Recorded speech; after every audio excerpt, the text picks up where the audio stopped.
Here's a live look now over Daytona Beach. This is our Daytona Toyota and Deland Kia camera. After recent storms, we're seeing blobs of seaweed washing up on beaches all along our coast.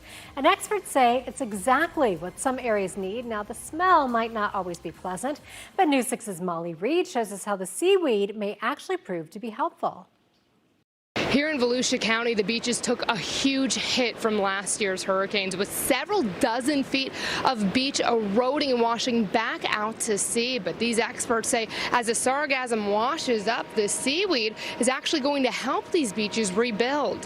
A lot of people think we move it. We don't move it. It just gets covered by the sand, and that's what gives us that elevation. The smelly brown carpets of seaweed feel gross in the water and can cause breathing issues. But Captain A.J. Miller with Volusia Beach Safety says it's also an important tool to build the beach and restore dunes. That sargassum seaweed washes on the beach. We get those nor'easterly winds coming through. That wind-driven sand blows. The seaweed collects it, and that's what builds up. That's why it's only here for a couple weeks. Hurricanes Ian and Nicole last fall left the beaches severely eroded, not only hitting the dunes but causing problems for beach driving. When we have high tides with this low elevation, we have to close quite often because the water's coming across the traffic lanes. The sargassum has made its way to our coast in the last few weeks. It typically shows up in smaller amounts every year, but in the last 2 years, Central Florida has seen record amounts. This year, a big contributor is a 5,000-mile wide blob of seaweed called the Great Atlantic Sargassum Belt. University of South Florida researchers estimate it's been moving about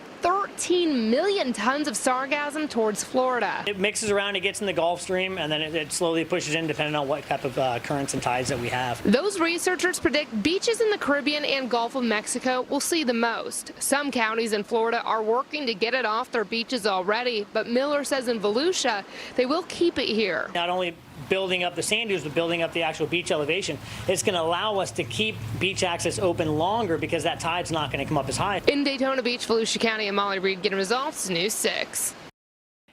And those are not the only issues we are seeing on our coast. Beachgoers are dealing with rough conditions in the water. Volusia County Beach Safety says lifeguards rescued 73 people just yesterday and more than 100 total this weekend. Officials say rip currents and jellyfish are causing issues right now, and that could continue through Memorial Day.